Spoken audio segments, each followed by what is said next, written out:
कुछ रिश्ते बहुत मीठे होते हैं, बस बातें कड़वी होती है। एक दिन की बात है, सास ने आवाज लगाते हुए बहू को कही, बहू कहाँ हो, मर गई क्या? अंदर से आवाज आई, जिंदा हूँ माँ जी। तो फिर मेरी चाय क्यों अभी तक नहीं आई? कब से पूजा करके बैठे हूँ, ला रही हूँ माँ जी। बहू चाय के साथ भजिया भी ले आई। सास ने कहा, तेल का खिला कर क्या मारोगी? बहू ने कहा, ठीक है माँ जी, ले जाती हूँ। सास ने कहा, रहने दे, अब बना दिया है तो खा लेती हूँ। सास ने भजिया उठाई और कहा, कितनी गंदी भजिया बनाई है। बहू, माँ जी मुझे कपड़े धोने हैं, मैं जाती हूँ। बहू दरवाजे के पास छिपकर खड़ी हो गई। सास भजिया पर टूट पड़ी और पूरी भजिया खत्म कर दी। बहू मुस्कुराई और काम पर लग गई। दोपहर के खाने का वक्त हुआ। सास ने फिर आवाज लगाई, कुछ खाने को मिलेगा? बहू ने आवाज नहीं दी। सास फिर चिल्लाई, भूखे मारोगी क्या? बहू आई, सामने खिचड़ी रख दी। सास गुस्से से, ये क्या है? मुझे इसे नहीं खाना है, इसे ले जाओ। बहू ने कहा, आपको डॉक्टर ने दिन में खिचड़ी खाने को कहा है, खाना तो पड़ेगा ही। सास मुंह बनाते हुए, हाँ तुम मेरी माँ बन जा। बहू फिर मुस्कुराई और चली गई।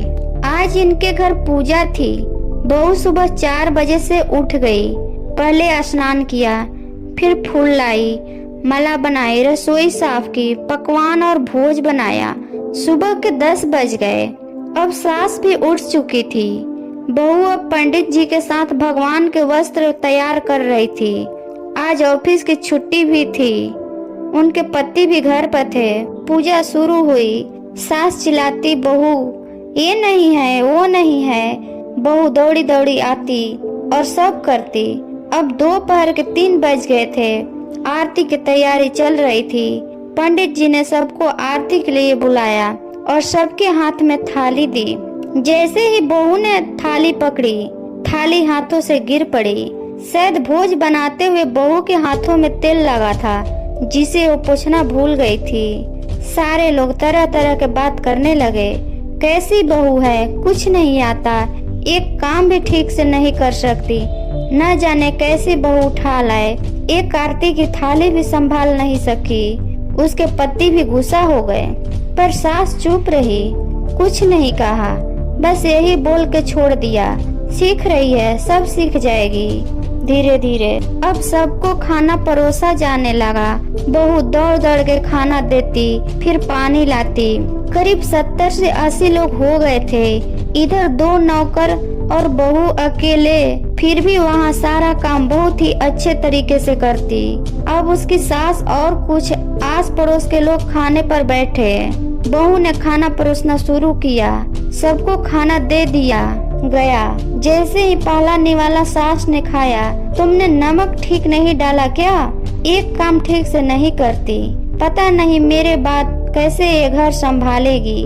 आस पड़ोस वालों को तो जानते ही हो ना साहब, वो बस बहाना ढूंढते हैं नुक्सा निकालने का। फिर वो सब शुरू हो गए, ऐसा खाना है, ऐसी बहू है। दिन का खाना होने के बाद अब बहू बर्तन साफ करने नौकरों के साथ लग गई। रात में जगराता का कार्यक्रम रखा गया था। बहू ने भी 1-2 गीत गाने के लिए स्टेज पर चढ़ी। सास जोर से चिल्लाई, मेरी नाक मत कटा देना, गाना नहीं आता तो मत गा, वापस आ जा। बहू मुस्कुराई और गाने लगी। सबने उसके गाने की तारीफ की, पर सास मुंह फुलाते हुए बोली, इससे अच्छा तो मैं गाती थी जवानी में, तुझे तो कुछ नहीं आता। बहू मुस्कुराई और चली गई। अब रात का खाना खिलाया जा रहा था। उसके पति के ऑफिस के दोस्त साइड में ड्रिंक करने लगे। उसका पति चिल्लाता, थोड़ा बर्फ लाओ, तो सास चिल्लाती, यहाँ दाल नहीं है। फिर चिल्लाता, कोल्ड ड्रिंक्स नहीं है, पापड़ नहीं है, इधर आओ उधर जाओ। आखिरी में उसके पति की शराब गिर पड़ी। उसके एक दोस्त पर और बोतल टूट गई, पति गुस्से में 2 झापड़ अपने पत्नी को लगाते हुए कहता है, जाहिल कहीं की, देख कर नहीं कर सकती, तुझे इतना भी काम नहीं आता। सारे लोग देखने लगे। उसकी पत्नी रोते हुए कमरे की तरफ दौड़ी। फिर उसके दोस्तों ने कहा, क्या यार, पूरा मूड खराब कर दिया, यहाँ नहीं बुलाया होता, हम कहीं और पार्टी कर लेते। कैसी अनपढ़ गंवार बीवी ला रखी है तूने, उसे तो मेहमानों की इज्जत और काम करना तक नहीं आता, तुमने तो हमारी बेइज्जती कर दी। अब आस पड़ोस की औरतों को और बहाना मिल गया था। वो कहने लगी, देखो क्या कर दिया तुम्हारी बहू ने, कोई काम की नहीं है। मैं तो कहती हूँ अपने बेटे की दूसरी शादी करा दो, छुटकारा पाओ इस गंवार से। सास उठी और अपने बेटे के पास जाकर उसे थप्पड़ मारा और कहा, अरे नालायक, तुमने मेरी बहू को क्यों मारा? तेरी हिम्मत कैसे हुई? तेरी टांग तोड़ दूंगी।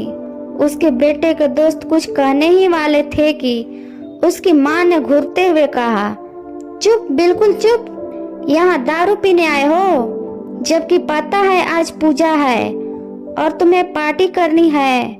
कैसे संस्कार दिए हैं तुम्हारे माता पिता ने? और किसी ने मेरी बहू को जाहिल बोला, जरा इधर आओ, चप्पल से मारूंगी। अगर मेरी बहू को किसी ने शब्द भी कहा तो, अरे पापी, तूने उस लड़की को बस इसीलिए मारा कि तेरी शराब टूट गई। पापी, वो बच्ची सुबह 4 बजे से उठी है, घर का सारा काम कर रही है, न सुबह से नाश्ता किया है न दिन का खाना खाया, फिर भी हंसते हुए सबकी बातें सुनते हुए, ताने सुनते हुए घर के काम में लगी रही। तेरे यार दोस्तों को अच्छी नहीं लगी, जूते से मारूंगी तेरे दोस्तों को। जो कभी उन्होंने ऐसा कहा, उसके यार दोस्तों चुपके से खिसक गए। अब सास बहू के कमरे में गई और बहू का हाथ पकड़कर बाहर लाई। सबके सामने कहने लगी, किसने कहा था अपने बहू को घर से निकाल के दूसरी बहू ले आना, जरा सामने आओ। कोई सामने नहीं आया। फिर सास ने कहा, तुम क्या जानते हो इस लड़की के बारे में? ये मेरी माँ भी है, बेटी भी। माँ इसलिए मुझे गलत काम करने पर डांटती है और बेटी इसलिए कभी कभी मेरे दिल के भावनाएं समझ जाती है, मेरे दिन रात सेवा करती है, मेरे 1000 ताने सुनती है, पर एक शब्द भी गलत नहीं कहती, न सामने से न पीठ पीछे। और तुम कहते हो दूसरी बहू ले आऊं? याद है न छुटकी की दादी, अपनी बहू की करतूत? सास ने गुस्से से पड़ोस की महिला को कहा, अभी पिछले हफ्ते ही न तुम्हारे बेटे बहू तुम्हें भूखे छोड़कर चले गए थे। मेरी इसी बहू ने 7 दिनों तक तुम्हारे घर पर खाना पीना बनाया, यहाँ तक कि तुम्हारे पैर दबाने जाती थी, और तुम इसे जाहिल बोलती हो। जाहिल तो तुम सब हो जो कोयले और हीरे में फर्क नहीं जानते। अगर आइंदा मेरी बहू के बारे में किसी ने एक लफ्ज भी बोला तो मुझसे बुरा कोई नहीं होगा, क्योंकि ये मेरी बहू नहीं, मेरी बेटी है। बहू सिसकियां लेते हुए फिर कमरे में चली गई। सास ने एक प्लेट उठाई और भोजन परोसकर बहू के कमरे में खुद ले गई।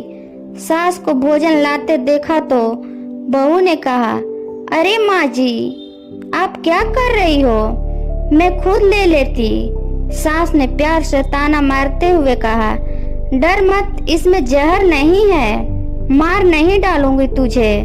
तुझे नई सास चाहिए, पर मुझे अभी तू ही मेरे घर की बहू चाहिए। बहू ने अपनी सास को रोते हुए गले से लगा लिया। सास भी रो पड़ी।